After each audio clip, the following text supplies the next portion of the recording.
Hello students, आज कक्षा 10वीं के विज्ञान और प्रौद्योगिकी प्रयोग पुस्तिका में साइंस भाग 2 में आज हम प्रयोग क्रमांक 7 देखेंगे साइंस 2 का। तो जो प्रयोग सूची है, ये तो प्रयोग सूची में ऊपर साइंस 1 है, नीचे साइंस 2 दिया हुआ है। तो ये देखो हमारा प्रयोग क्रमांक 7, यहाँ पे डेट डाल दो 6/2/2021, 6 फरवरी का है, 6/2/2021। जैसे से जो जिस दिन जो प्रयोग हम कर रहे हैं उस दिन का उसको डेट डालना है। तो प्रयोग क्रमांक 7 में 6 तारीख का डेट डालना। हम जो है प्रयोग क्रमांक 2 में 4 और प्रयोग क्रमांक 6 में 5 की तारीख का था, और 7 जो है वो 6 तारीख का डेट है। ठीक है, तो ये हमारा है प्रयोग क्रमांक 7 जो पेज नंबर 52 पर है। साइंस 2 का है प्रयोग क्रमांक 7, संपृष्ठ रज्जु प्राणियों के लक्षण और विशेषताओं का अध्ययन। उद्देश्य दिया है संपृष्ठ रज्जु प्राणियों की विशेषताओं का अध्ययन करना है। मछली, रोहू, पक्षी, कबूतर, इनका अध्ययन करना है। तो रोहू मछली अथवा किसी भी मछली या कबूतर का नमूना रहेगा। कृति, मछली कबूतर के नमूने का सावधानीपूर्वक प्रेक्षण करो और प्रेक्षण के द्वारा पाई गई विशेषताओं को नोटबुक में लिखो और इन प्राणियों का वर्गीकरण लिखो। तो बोर्ड एग्जाम में तुम्हें ये कृति में क्या लिखा ये पढ़ना है, पर जब आंसर पेपर लिखते हो तो उसमें कृति नहीं लिखी जाती, उद्देश्य लिखा जाता है, सामग्री लिखी जाती है, आकृति होती है, प्रेक्षण होता है और निष्कर्ष होता है। फिर ये आकृति रहेगी। आकृति में देखो तुम्हें रोहू मछली बोला है, तो आकृति बना के उसको नामांकित करना है। ठीक है, तो अभी यहाँ पे देखो ये तुम्हारा है, ये इसमें आया मुख। बुक में तुम्हारे प्रैक्टिकल बुक में आकृति बनी है और उसको जो है बॉक्स किया है, बॉक्स में तुम्हें लिखना है। तो ध्यान से यहाँ पे क्या है वो ध्यान से लिखना, पेन से लिखोगे लेकिन अच्छे से, नीट एंड क्लीन। ठीक है, मुख पे मुख है, फिर ये नासिका है, फिर ये नेत्र है, ये पृष्ठ पंख है, पृष्ठ पंख, फिर ये पुच्छ पंख है, पंख, ये पार्श्व रेखा। हम लोग जो है जब प्राणियों का वर्गीकरण हुआ था, पढ़ाया गया था लेसन, वहाँ पे सब बताया गया था ना।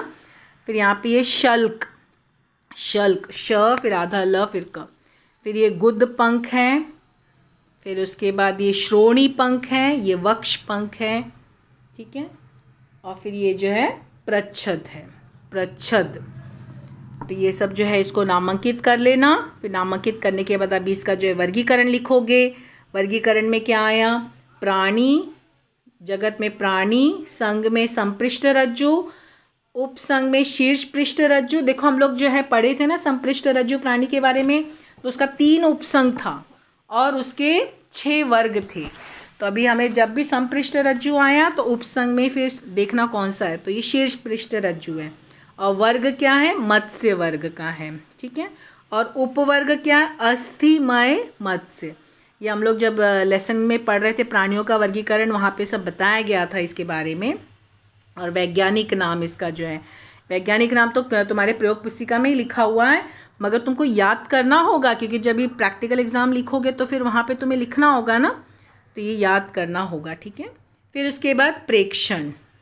हमें जो है ना जब भी प्रयोग आता है बोर्ड एग्जाम में, उद्देश्य, सामग्री, आकृति, प्रेक्षण, निष्कर्ष। अगर निष्कर्ष है तो निष्कर्ष भी लिखना है। और साइंस 1 का रहता है तो कैलकुलेशन, गणना रहता है, लेकिन साइंस 2 में गणना नहीं है, तो जब यहाँ पे गणना में कुछ नहीं लिखा जाता है। प्रेक्षण देखो, रोहू की विशेषताएं तो क्या है, रोहू मीठे पानी में, मीठे पानी की मछली है। इसका अंतः कंकाल अस्थि युक्त होता है, अस्थि युक्त, यू आधा क और त, युक्त होता है। फिर दूसरा, रोहू का शरीर, रोहू का शरीर जो है क्या होता है, धरा रेखीय। ठीक है, धरा रेखीय, तंक्वाकार, तंक्वाकार, धरा रेखीय तंक्वाकार होता है। अब ये छोटा सा इसमें ये लिखा है ना, तो तुम लोग जो अच्छे से वो तंक्वाकार थोड़ा सा अच्छे से, लेकिन नीट एंड क्लीन होना चाहिए, धरा रेखीय। ठीक है, और तंक्वाकार, तंक्वाकार, इस तरह से लिखना। फिर यहाँ पे इसके शरीर के पृष्ठ का रंग जो है घना नीला और ऑब्लिक काला, नीला या काला होता है।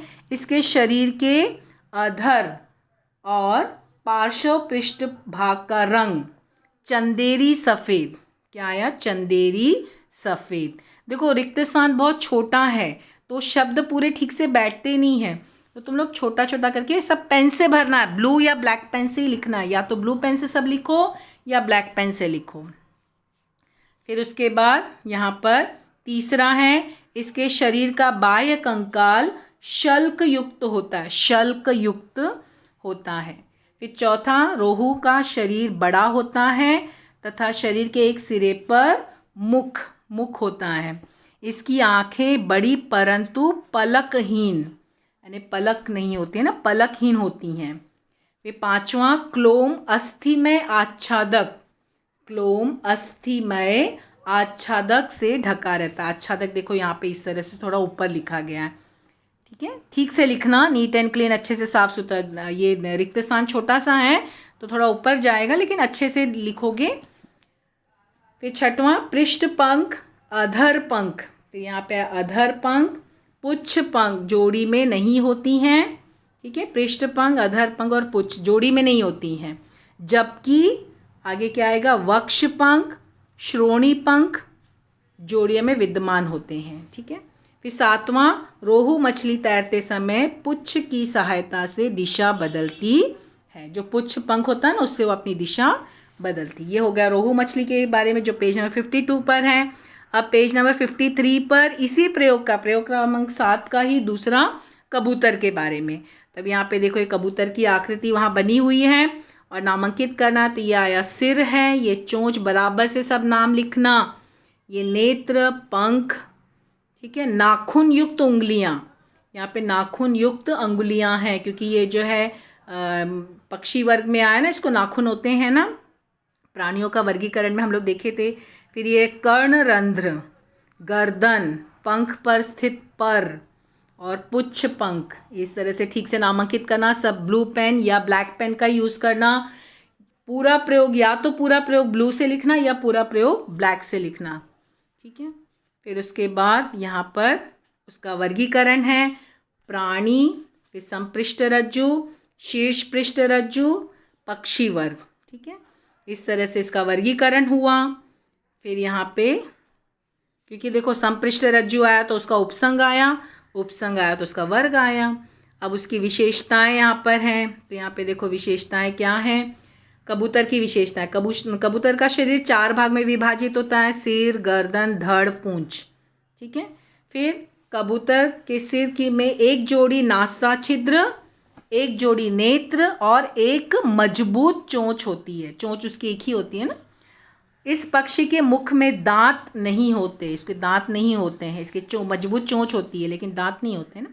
फिर कबूतर के अग्रपाद का रूपांतरण पंख के रूप में होता है, जिसका उपयोग कबूतर उड़ने के लिए करते हैं, कि जो उसका अग्रपाद है उसका रूपांतरण किस में हो गया, पंख में हो गया। इसके किस लिए करते हैं, उड़ने के लिए। फिर यहाँ पे कबूतर का पश्चपाद छोटा होता है, पश्चपाद छोटा होता है, इसका उपयोग कूद कर चलने के लिए करता है। तुमने देखा ना, कूदता भी है ना, कूद के भी चलता है ना कबूतर, उसके लिए करता है। और फिर इस पक्षी के पंजे में अंगुलियां होती हैं और इस पक्षी के बाएं कंकाल पर पंख होते हैं, ठीक है, जो बाएं कंकाल उस पर पंख होते हैं। डेट डालोगे यहाँ पे 6/2/2021, ठीक है, जिस दिन जो प्रयोग बताया जा रहा है उस दिन वही डेट डालना है। और यहाँ पे टीचर साइन करेगी, शिक्षक का हस्ताक्षर बोला है तो टीचर तुम्हारी जब प्रयोग चेक होगा तो टीचर उस पर साइन करेंगे, ठीक है। तो इस तरह से हमारा प्रयोग क्रमांक 7 कंप्लीट होता है। अगला प्रयोग अगले वीडियो में देखेंगे। Thank you.